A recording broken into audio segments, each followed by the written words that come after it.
Good evening and welcome to the Paranormal Lens podcast presented by Jotnick's Paranormal. I'm Chad Thomas. That's Jamie Widener and Kirstin Truccano. All three of us are here again tonight. It must be a Tuesday night, right, guys? You know it. So, absolutely. Yeah, it's Must be TV. Yeah, must see TV. I've had a busy week. What about you guys? What's going on? Kirstin? Yeah. Honestly, my week's been pretty laid back. It's just tonight, everything decided it wanted to not work. So, yeah. I know that feeling well. Yeah, Joys of technology. It is. Is it though? I mean, it's the realities of technology. It's wonderful until it doesn't work. Yeah. Right. I totally appreciate that. Yeah.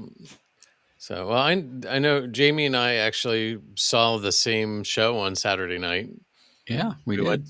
We both went to University Park, Penn State campus, and saw a new piece. It was I enjoyed it, Jamie. I don't know about you, but it was thought provoking and upbeat, and it was pretty cool. It was a good, yeah. It literally was a Penn State original. First time ever being produced, commissioned by the university theater department there, and two alumni wrote the play, and the creative folks there made the magic happen. Quite well done. Yeah, it was a musical that was just upbeat and good. Yeah, it had a weird twist at the end that really had was cool, and it was like that sort of sealed it for me. So. You got to love the magic of theater. Yeah. So, but anyway, we saw The College Kid. So we did. That was the part. Yeah. So well worth the drive up and back. So, and I'm up to my neck in music, man, at Miller's or at Penn Manor. So, a week and a couple days, and the curtain goes up. So I'm hoping it all comes together. So Tech Week is upon you. So speaking of magic, there it is. Yep. Well, by the time you get to this stage of a production, it's pretty locked in. I mean, there's obviously things that can go wrong, and we did a whole superstition episode around theater stuff, so I totally understand that. But the reality is, trust the process. You've done all the due diligences. The rehearsals have been. Everyone's shown up. The crews have all done their tasks, regardless of the type of work they were doing, the construction, the paint, the costumes, all the guys and girls that were just making all that happen on the backside. It's all going to be ready. The curtain's going to drop or rise in this case, and opening night's going to be a blast. Yeah, we're forward to next week seeing this. Yeah, it's just we're in that bringing it all together at one time because it's a musical, so you've got a pit, you've got all the scenic changes, and you've got the actors, and we're still struggling, but we're going to get there. I have faith. As do I, and I'm not part of it. That's why I can say that. So, well, Heather says hello, and Bert had a meeting, and he'll be home shortly. So now we know. I was worried. He better be listening in the truck, as she says. But we can't start till Bert is here. We certainly, at least he can't be watching in the truck while he's driving. That's true. So, Bert, get home safe. We'll see in a little bit. Yep. So, all right. Well, let me jump into this and see how it goes. It's I've been really busy, so I hope this has come together just like the show's going to, and we'll see what happens. So. We got to work on this marketing stuff, dude. Can you sell it? I'm not good at selling myself here. Chad's about to start the best episode of Paranormal Lens we've ever done. It's our number one episode. Yeah, well, no, Jamie's got that wrapped up right now. So it's because it's about the Frogman. The best. My dad sent me a reel the other day on the Frogman. So get out. How cool. Yeah. So. Well, tonight we're going to talk about a place that we definitely haven't talked about before. None of us has visited, as far as I know. So let's see where this goes. It's called Where Silence Screams, the Kings Park Psychiatric Facility. There are places where silence feels peaceful, and then there are places where silence feels wrong. Heavy, pressurized, artificial, like something underneath it is trying to get out. Tonight we're going to talk about one of those places, an institution that once held thousands, a place built with good intentions, Uh, it's transformed. Chad, you just Chad, got really muffled. So Uh-oh. yes, Is that any better? Oh, yeah, that's definitely perfect. better. All right. Yeah.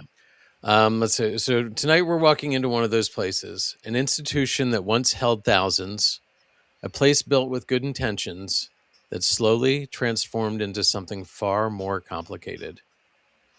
A place where hope, neglect, medicine, suffering, progress, and tragedy all lived under the same roof. This is the story of the Kings Park Psychiatric Center. Kings Park opened in 1885 as the Kings County Asylum, as part of a national movement in mental health reform. Now, we've talked about this before in several episodes. During the mid 1800s, overcrowded city asylums were failing.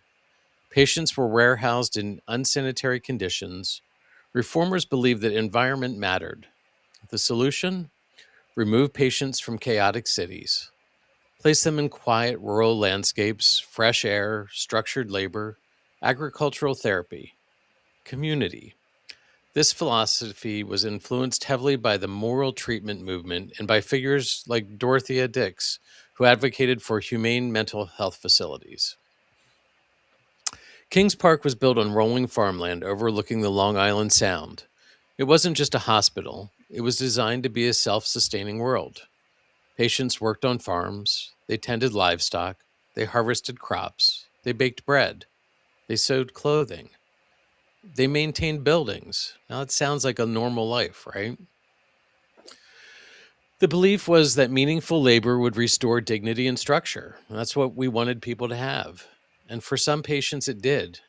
But from the very beginning, there was tension, because even compassionate institutions can become overwhelmed. By the early 1900s, patient numbers were rising rapidly. Immigration was increasing. Urban poverty was high.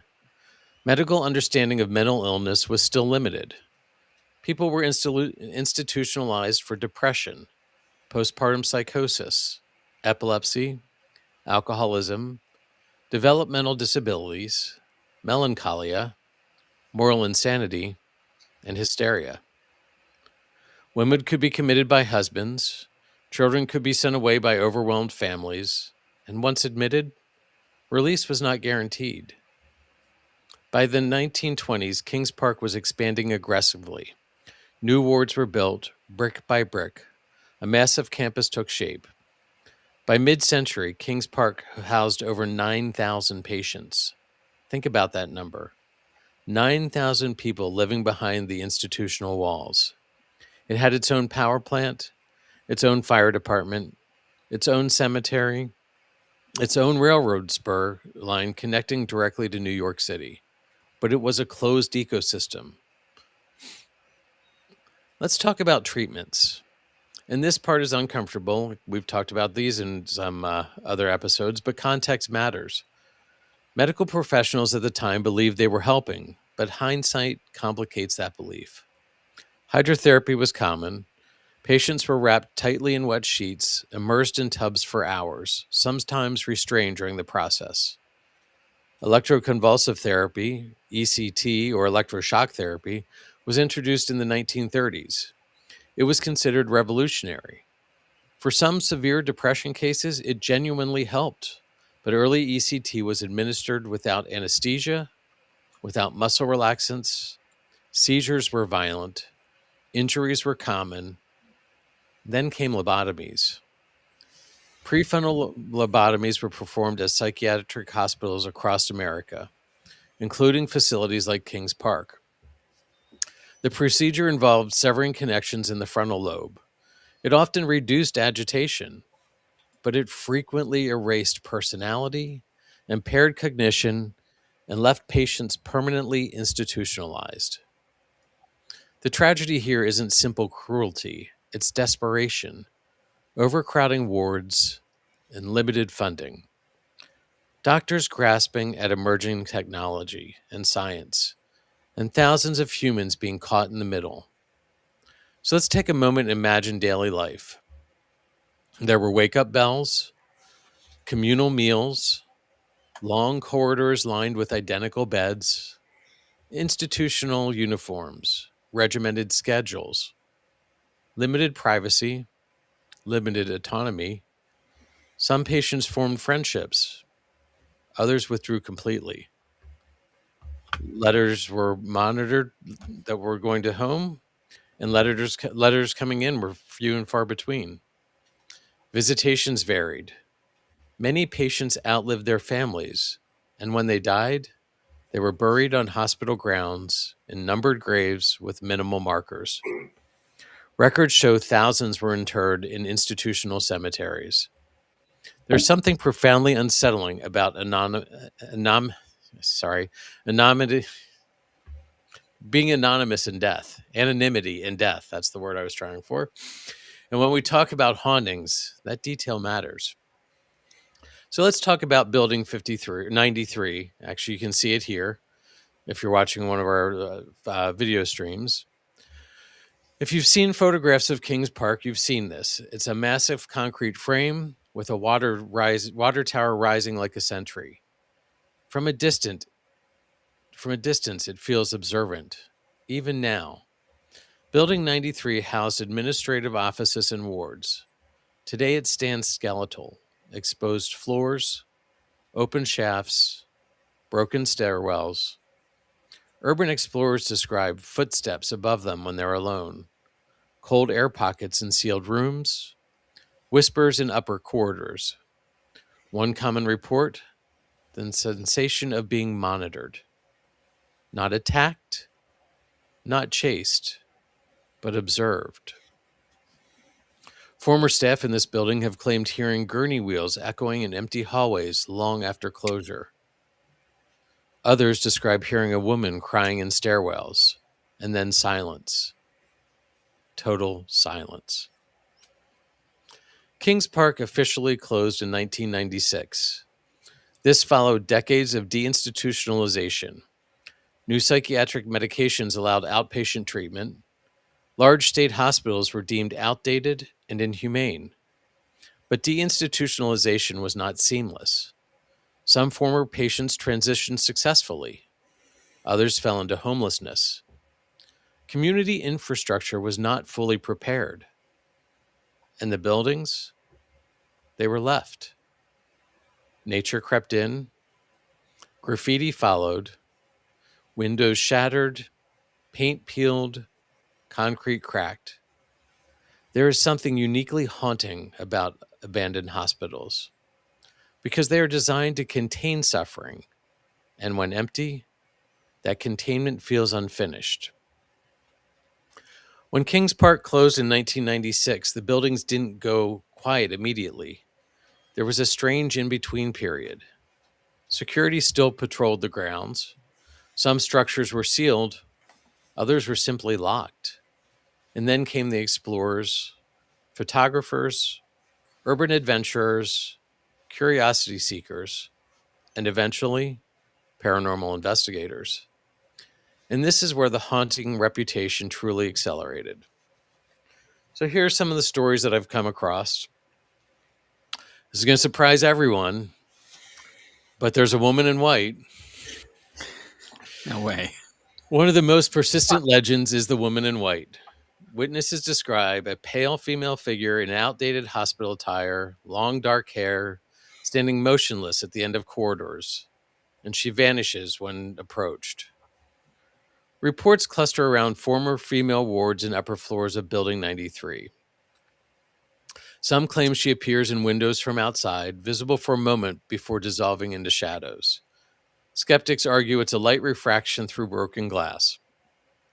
Believers argue consistency matters. The description rarely changes. And what's interesting in this is there's no confirmed documentation of a specific woman in white tied to Kings Park records, which raises the question, is this a spirit or a psychological archetype we project into abandoned hospitals? The woman in white appears in folklore globally, but witnesses insist this one feels different. Not dramatic, not aggressive, just present, and watching. Then we have the screaming courtyard. Multiple explorers have reported hearing what they describe as distant screaming from interior courtyards. Not wind or metal scraping, and it's not wildlife, human screaming. Sometimes short burst, sometimes prolonged. But what makes this report interesting is its timing. The screams are often described during windless conditions, late at night, with no nearby road noise. Audio attempts to capture the sound have largely failed, which leads to two possibilities. One, it's environmental acoustics behaving unpredictably, or two, it's an experience that doesn't translate through equipment. There are cases where 3 or 4 people report hearing it simultaneously. That collective experience is harder to dismiss outright, but it's not impossible. Human perception is highly contagious at heightened environments. So let's talk about the shadows on the upper floors. Photographs taken from outside Building 93 sometimes show what appear to be silhouettes in upper windows, tall, human-shaped, stationary figures that then are gone. Some of these images have been debunked as explorers inside the building. Others remained unexplained. Former security personnel have claimed seeing movement in sealed sections. Remember, as I said earlier, some sections weren't just locked, but they were completely sealed off, bricked over, and shouldn't be accessible. One guard reportedly described seeing someone pacing in a building that had already been cleared. But abandoned structures are deceptive. Birds enter, sometimes light shifts, clouds distort perception, and the human brain completes shapes that aren't fully there. But still, the frequency of shadow reports at Kings Park is unusually high compared to other abandoned sites on Long Island. Then we have the gurney sounds that I mentioned earlier. Former employees, not just explorers, have told stories of hearing metal wheels rolling across floors after closure began.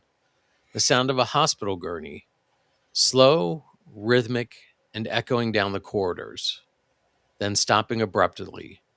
It's a very specific sound, and former staff say they recognized it instantly. Metal wheel vibration has a unique acoustic signature. But here's the rational angle. Maybe it's a piece of loose sheet metal or detached pipes. You could have wind going through broken elevator shafts. Abandoned hospitals create low-frequency resonance. Low-frequency sound or infrasound can trigger anxiety and even the sensation of a presence, which could explain why some investigators feel they're being accompanied by somebody. Let's look into the basement tunnels. Like many of the facilities of the day, there are portions of the campus that have utility tunnels. Steam pipes ran between buildings. Maintenance crews use these corridors to travel unseen. Tunnels are psychologically powerful spaces because they're narrow, voices echo, and you have low visibility. In these areas, investigators have reported sudden cold drops, breathing sounds behind them, the feeling of someone standing just outside of flashlight range, people's equipment malfunctions. One group had claimed their digital recorder picked up faint whispering when no one was speaking. This is our typical EVP. Playback allegedly revealed indistinct phrases. We know EVP is notoriously subjective. Our brains search for language in patterns in static. But when multiple investigators independently report hearing whispers in the same tunnel systems over the years, it becomes a pattern worth noting. And then there's the emotional reaction phenomenon. Perhaps the most compelling reports aren't visual or auditory, they're emotional. Visitors describe the sudden waves of overwhelming sadness, anxiety, nausea, pressure in the chest, and the urge to cry. And notably, these reactions often happen in former ward areas.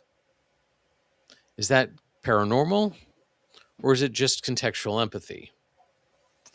When you know thousands of vulnerable people lived, suffered, and died in a space, your body reacts. Psychologists call this environmental priming. Your mind fills in what your eyes cannot see. But even if it's psychological, that doesn't make it trivial. It means the location still carries narrative power. And here's the most consistent report of all: silence. Visitors describe a strange dampening of sound, as if the environment absorbs noise. Even wind seems muted at times. Some say when the wind stops suddenly, the quiet feels unnatural, like something is holding its breath. Abandoned institutions often have thick concrete walls that distort acoustics, but the sensation described at Kings Park goes beyond that. People describe the silence as active, not absent. And that's where our episode title truly lands, because the silence doesn't feel empty, it feels compressed. And if thousands of unspoken stories are stacked inside it, are these intelligent hauntings or residual activity? Most King Park reports lean towards the residual: screams, footsteps, gurney sounds, repetitive phenomena. Few claim direct conversations. Few report clear, responsive interactions. That suggests if something is there, it may not be spirits in the traditional sense, but the imprint, a localized saturation with a tense in motion. And if the stone tape theory holds any validity, few places qualify more than a 9,000 patient psychiatric institution operating for over a century. The hauntings of Kings Park Psychiatric Center aren't flashy. It isn't poltergeist heavy, and it isn't cinematic. It's atmospheric, subtle, persistent. And that might be even more disturbing, because if something lingers there, it doesn't demand attention, it waits. And maybe that's fitting because so many patients once waited there too, waiting for treatment, waiting for letters, waiting to go home, waiting for somebody to remember them. And sometimes the quietest places are the loudest if you know how to listen. Abandoned structures create acoustic illusions. Wind travels through broken frames. Temperature gradients form in concrete buildings. Human brains seek patterns in chaos. Pareidolia explains faces in windows. Expectations influence perception. And when you're standing in a former asylum, your nervous system activates. You become hyper aware. Small sounds amplify. Small shadows look distorted. So, what are we experiencing? Spirits, residual energy, or our own biological response to historic trauma? The idea that intense emotion imprints into architecture plays to this condition. Sorry, I just lost my place.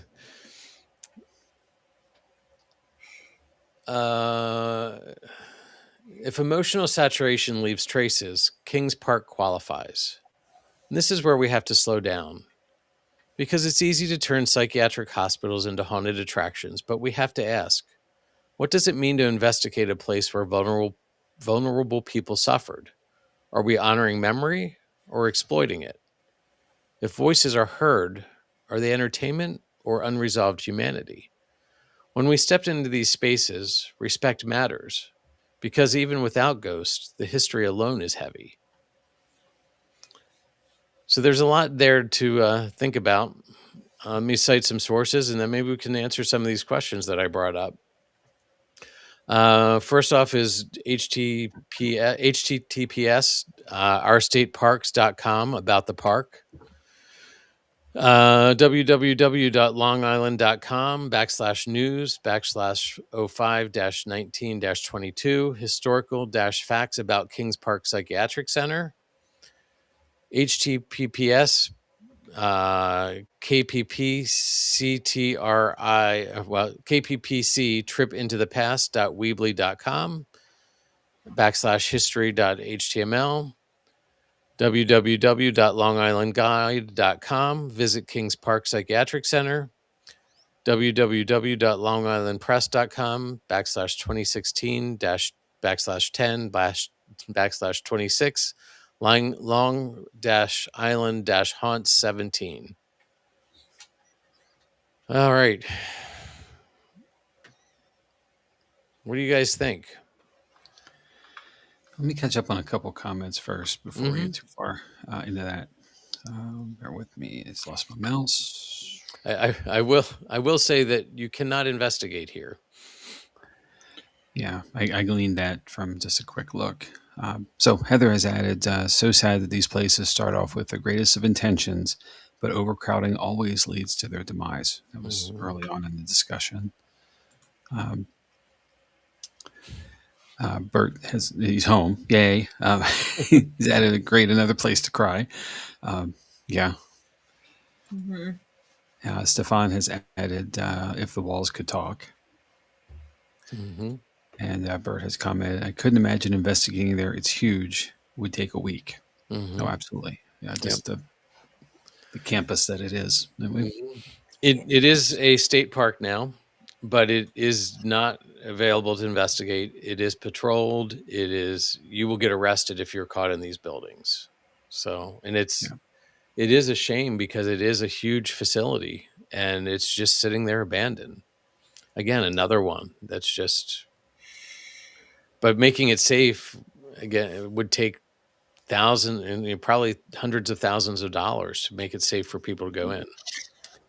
Right. The liability is such a challenge, Mhm. with all of these dilapidated places. It's not, it's the physical condition. And you see some of like the image that's on the screen now, it's falling apart in some Right. places. So falling down at least, not maybe falling apart. So Right.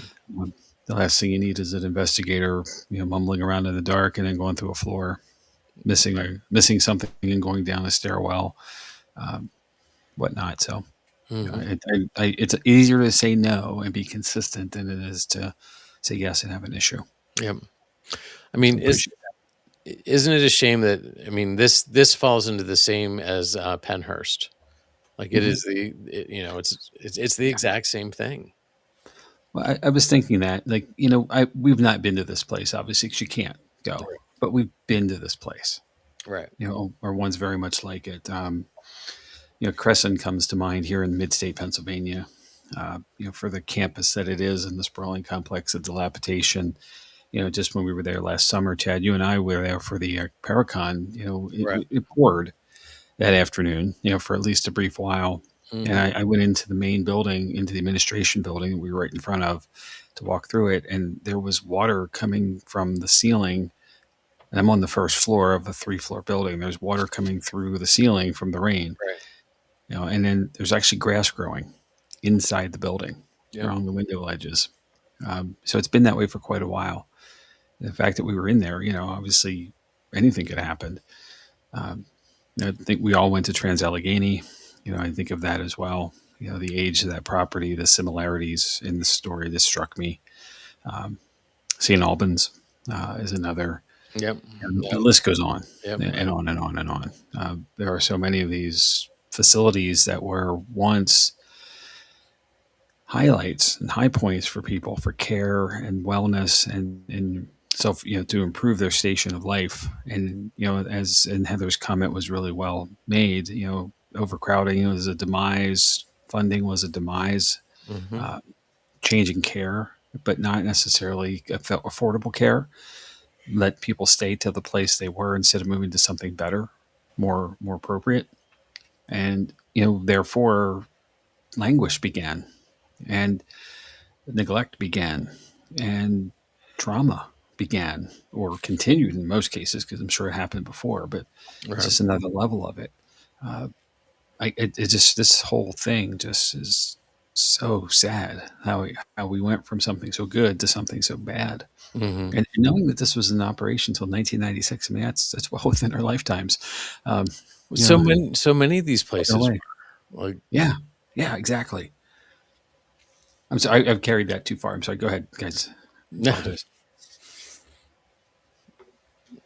it just it, it boggles my mind that, like you said, that it went this far, that, this long in 1996. Um, and one of the things that's been brought up is, it seems like residual, but it isn't investigated. Like, if it's Yeah. not, if people aren't in there consistently investigating, how do we know that there's not active spirits? Right. Because there's nothing for them to interact with. It's one of those things.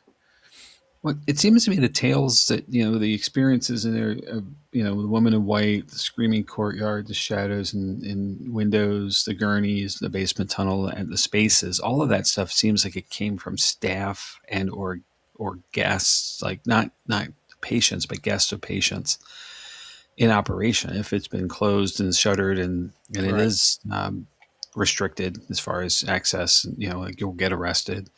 They can't. I'm sure people got in. The Right. explorers, they're out there. We know one of them pretty well. So, Right.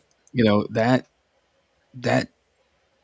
though would be a one-off. If that were the case for an explorer. So, these stories come from something more consistent. So it has to be from the era of operations, and that starts to paint the picture, because that's the consistency that would either show a residual of time over time or something intelligent. It's that continued report Right. of the activity in the spaces.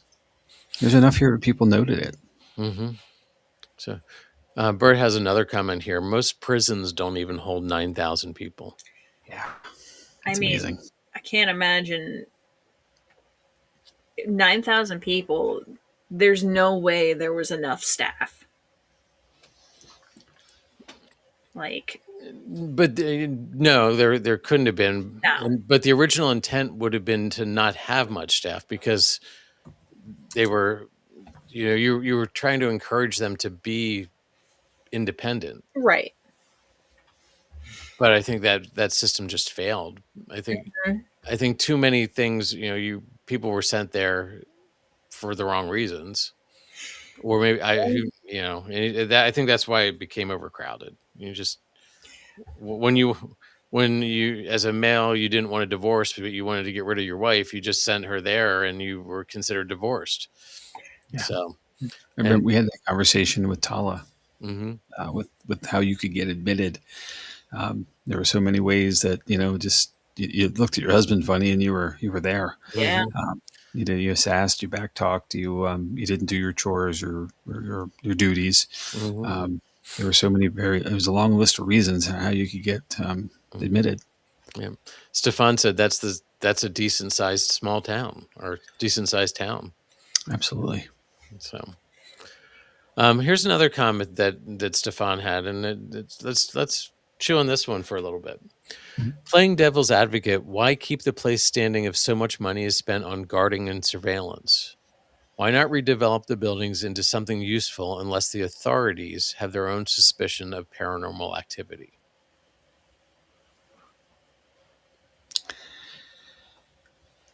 Yeah, but it's a great thought, right? Yeah. I could speak a little bit to that, coming through some urban planning work in the past. Sometimes it is more difficult to remediate and rehabilitate the space than it is to knock it down. And sometimes it's more expensive to knock it down. My guess is that it's somewhere in between the two. And maybe, and assuming it's a state park now, that must mean it's public property, Right. owned by the municipality of Kings Park, or whatever, even their county seat or whatnot. But there probably is an overextension of their resources either way to take it there, and to sell it, you'd have to disclose everything that's wrong with it, which would turn the profit down to some very drastically low value. So it might just be cheaper to keep it. It's a wonky place to be when you're in the state of the condition, meaning the state Right. it's in, not the state of New York. Well, New York's a wonky place too, but it is what it is. Love New York, do. Right. I love it. It's my favorite state to drive through on the way to Vermont. So, because the other one's New Jersey. You know how I feel about that. Although There's people in some New Jersey, great people in New Jersey. great people Yeah. in Jersey. I just like to make my left turns. That's all I'm saying. Um, so I think it's somewhere between those two spaces, and maybe a little research would tell us more. But um, it's just one of those things where it's going to cost. It's not going to make any money, or it's going to cost a ton of money. Right. And either way, and it's not, the buyer won't buy it for much, but they'll expend a ton just to remediate it, Right. rehab it up. Well, like lead and asbestos are probably great concerns because this Yes. would have been in the heyday of both those Oh, materials. Yeah. I mean, the photo of, what was it, Building 93? Mm-hmm. That building is intimidating on its own. I could not imagine the amount of money it would take to tear that down. Mm-hmm. Like, Oh, sure. And in a time where there's a housing crisis, and we have less than right. low access to affordable housing, turning something like this into that, even just that kind of a complex, would be outstanding. But again, expense. Mm-hmm. Mm-hmm. I felt that way about Tala too. Like how cool it would be to, because we have these buildings everywhere. Right. Yes. These warehouses that were once prevalent. Now we don't need anymore. Many are being converted or have been converted into housing of all kinds of levels. Affordable, luxury, whatnot, and whatever it is, that's great. But I've been in quite a few of them through the years, and there are some really, really unique places that were probably not very attractive looking when they were in operation because they were just warehouses. But Yeah. now they've become something really nice, and kudos to the redevelopers of the world, who make that magic happen, because it's taking an eyesore and making it be something functional is fantastic. So we need use of space. I mean, was it? And that is off topic with paranormal stuff, but sorry. No, Yeah, we're all off topic now because I'm thinking of Spooky Nook, how it was a warehouse and now it's a complete rec center. Yep, exactly. I actually was in that building years and years ago when it was all loading dock doors. Yep, me too. Spooky Nook. So yeah, and speaking of asbestos, a lot of it moved through there. So because it was an Armstrong facility, it was. So, but back to the paranormal. Yeah. What do you guys think? Like, well, I have a question before we get down that path. Okay. I didn't catch this early on, and you might have shared. I apologize if I missed it. But do we have a death count for the facility? We don't have a death count for the facility. Okay. We're in the thousands because there's just so many unnumbered or unmarked graves. Right. Yeah, I gleaned that from the numbered graves, that they were how the system was, that there were deaths, of course, and it's just all kinds of reasons. I didn't take this to be a physical a place where people were getting harmed by each other, the inmates weren't attacking each other, kind of thing. But people die of all kinds of reasons, natural causes obviously being one. And sometimes with the treatment that they were receiving, it could have been to their doom. But getting a number would be interesting here, just to get a feel for the weight of it. I mean, it's heavy enough, right, with all the stuff, but that adds some depth to the situation, the knowledge of the place. I thought you said something really interesting, that in the communication, not a lot of letters came in, and I get that. I think because people were sent there, they were problems to their families, and therefore, they were kind of left there. Right. But the letters that were leaving, you mentioned, were monitored, and I think that's really interesting. I would really, someone of the era, I would really want to know why that's important to them to be so. Well, I think it's definitely been talked about at Pennhurst, is they didn't want the treatment information about the treatments being used to get out.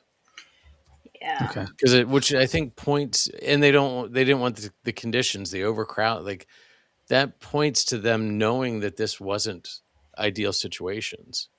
Right. And that takes me to like a negative thing though, right? You are being treated. Well, there's an expectation first, like how you're going to get physically, medically treated, like the care that you're given. There's an expectation of that. But then there's a reality of what really happens and how it really happens. Right. And I think, in the way you would just explain that, perhaps that's the difference is that, they weren't getting what they were told they would get, and they were trying to convey it to someone they believed would help them somewhere outside the facility. And if it's monitored, then that news will never get out. They're in the world now of like um, patient care. There's usually a head count per bed or guest count where you're getting compensation from Right. somebody for the rate. Even in prison, you have to pay to be in prison a certain amount of dollars a day. For it's basically you're paying your room and board. Right. So if the money stops for some reason, or that the negativity comes and new patients don't come, then all of a sudden the facility's in a worse space than they were before financially and reputation wise. So I guess I get that, but it allows for more stuff to happen. Right. And how things can, we talked about this, and I know we talked about this back in the Penhurst episode, is how things got so bad so fast for the care that folks were supposed to get, and how people were just left behind all the time because there was another person coming in. And even when we were in Tala, the sleeping in shifts, there were Yeah. Yeah. beds in the halls, and you slept for a few hours, you got up, someone took your spot, and slept for a few hours, and they got up and someone else took their spot. It's just more people than there were spaces. Right. But the checks kept coming and they kept cashing them. And that just kept building and building and building, which is, obviously leading to all of this negative energy, which could well lead to some kind of a paranormal experience. Mm-hmm. Wow. Is it crazy how it all just swirls and it becomes more and more? Yeah. It's amazing. All right. I have one more thing. And I thought you said something really interesting near the end, about the folks who were waiting, Mm-hmm. waiting for something to happen, waiting for the next thing, but what now if the facility is truly shuttered and it is truly guarded, where there is zero access or zero tolerance for access? What if right now there is intelligence at the facility that's just waiting for someone to come along and engage? How that makes me, as much as all of this makes me really sad, that part, to my mind at least, is the worst part of it. Mm-hmm. Is you're there and you're just there, and no one can connect to you. Like, that feeling is just despair in me. I Yeah, I have don't trouble. like that. Sorry. No, I mean, Wow. we've gone to so many places where it almost has like a feeling of joy when you can connect with some of these spirits, and Right. it's Yeah. almost like someone can talk to them. So now that thought of like they're just waiting, the possibility of there could be spirits there and they're just waiting and no one's there to talk. No, I'm bummed now. Yeah. Sorry. Yeah. Thanks, It's just, Jamie. it's just it's a lot of things to think about. It's heavy. Yeah. Yeah. I didn't mean to bring everybody down. Well, So, no, I did. It's not you.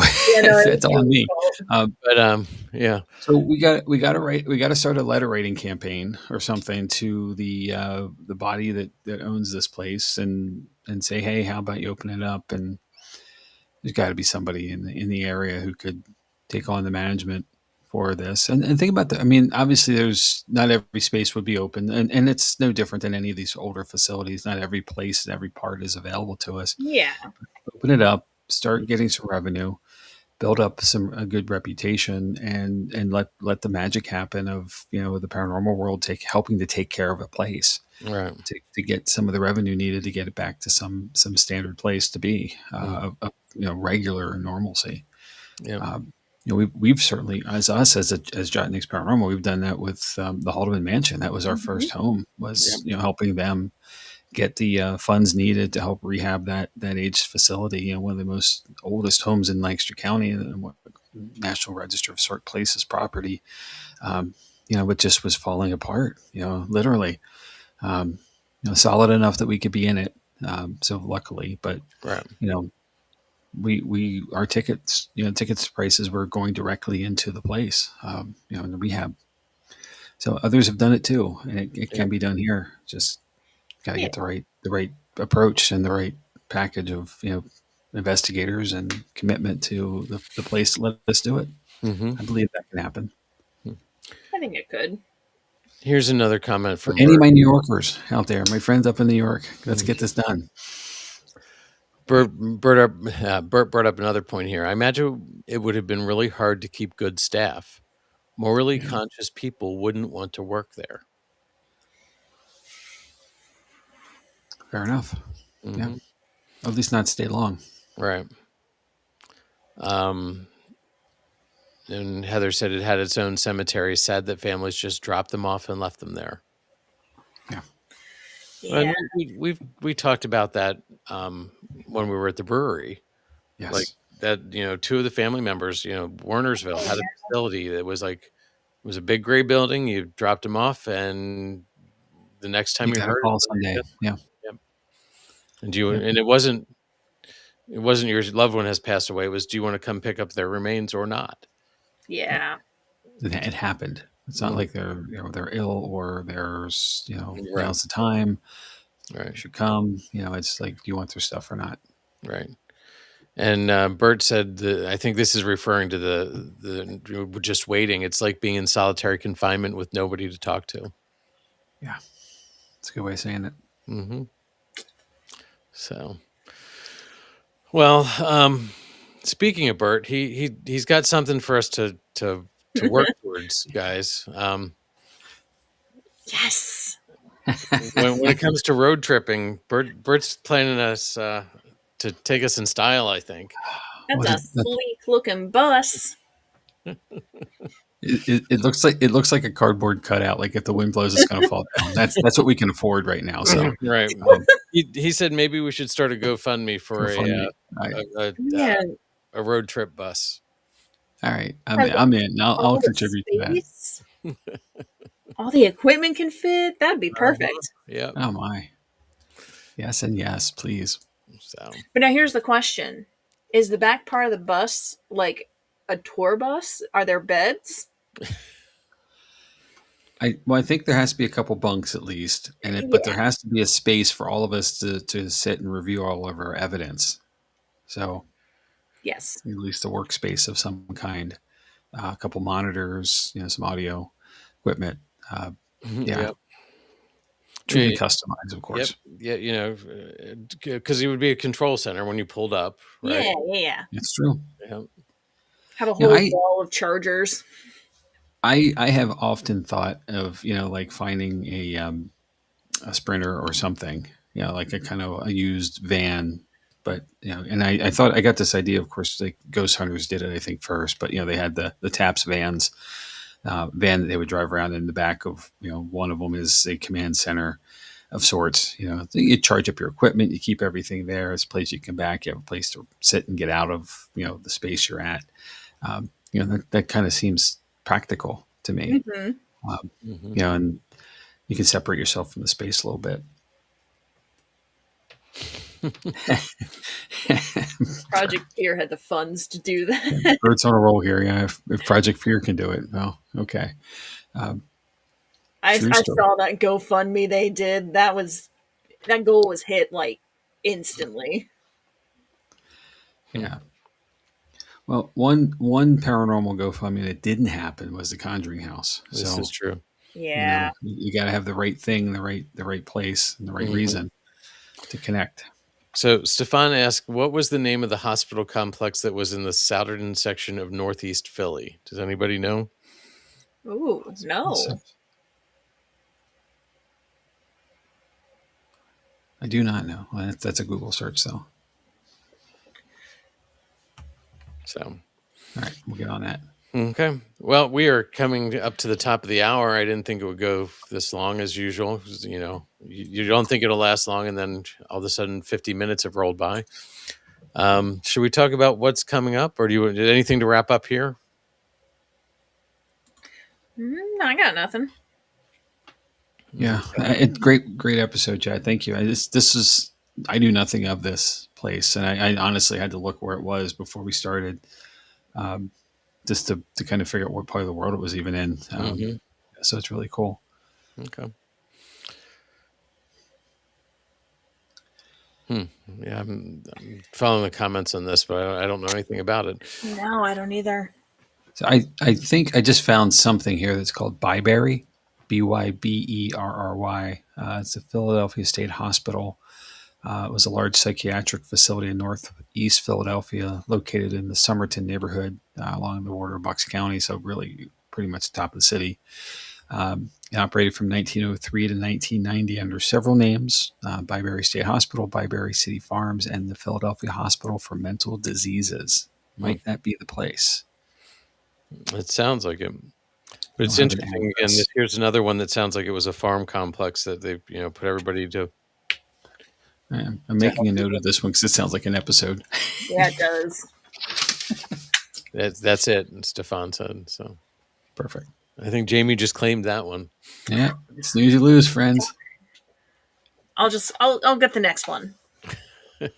Well, if you look at the schedule, I think I have stuff on the calendar until like the end of the summer. So I was gonna say Yeah, if y'all need 2029. an episode, take it, please. I There's no, realized you and I follow a theme.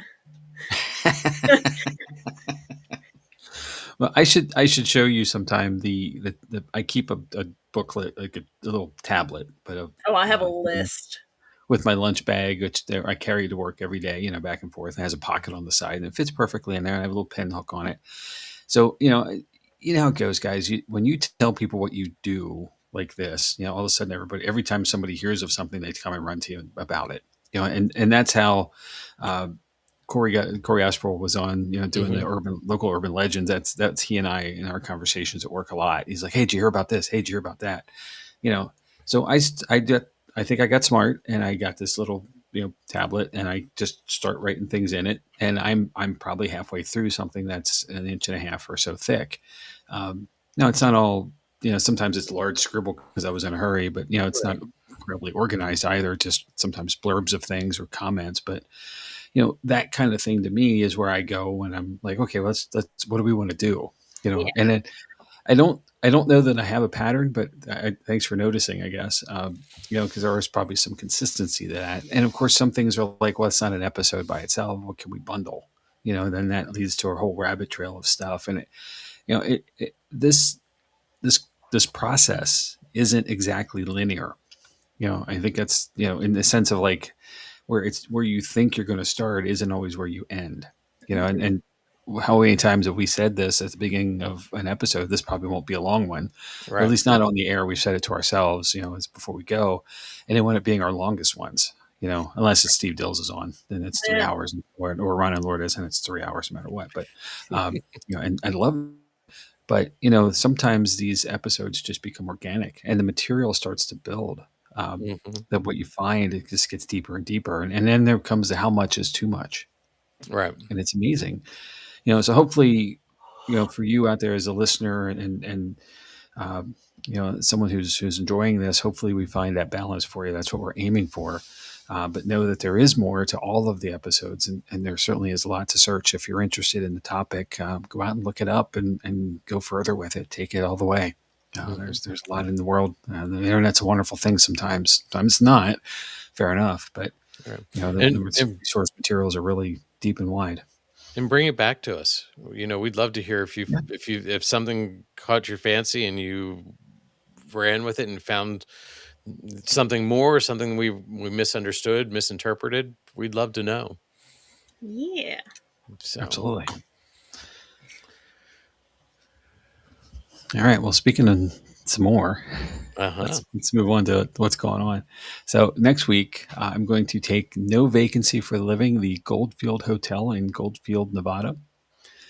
And that one should be fun. I'll explain why this one's near to me next week, but it's one I've been waiting to do for a while.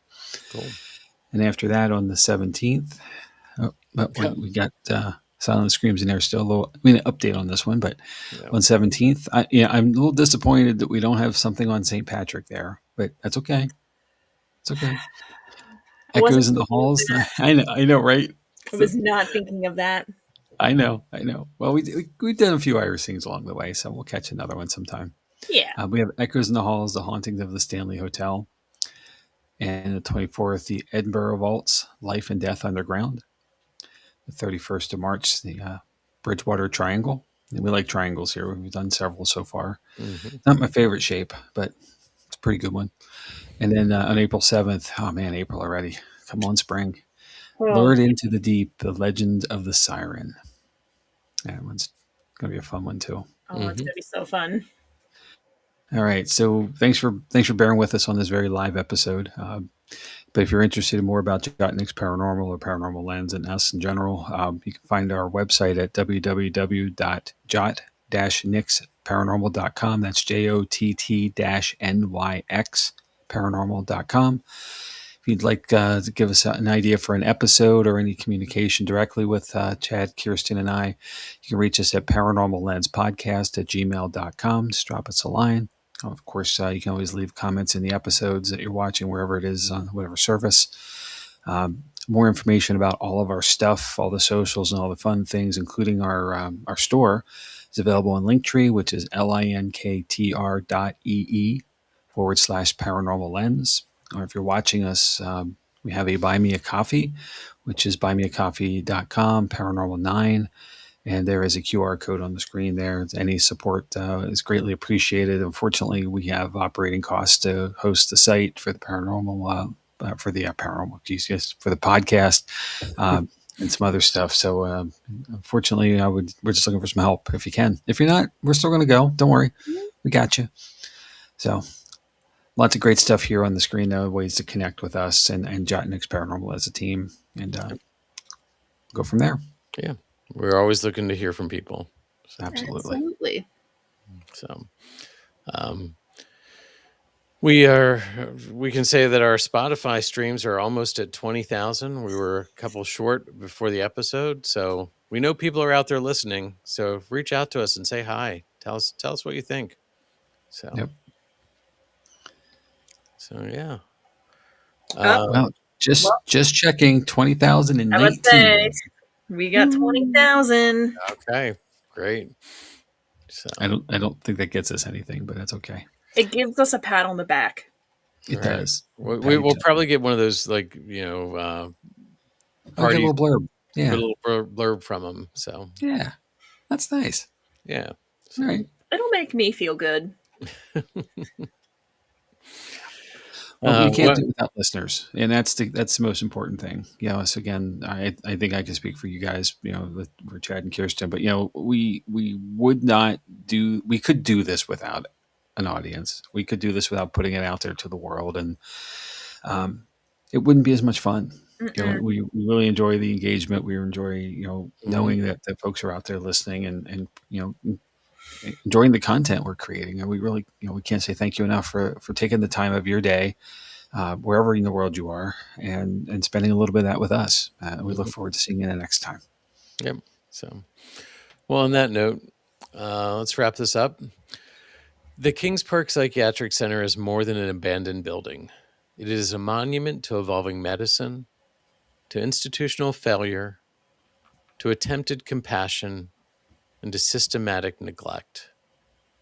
If you ever visit a place like this from the outside, move carefully, listen deeply, and remember to stay alert, stay respectful, and stay curious. Good night, everybody. We'll see you next week.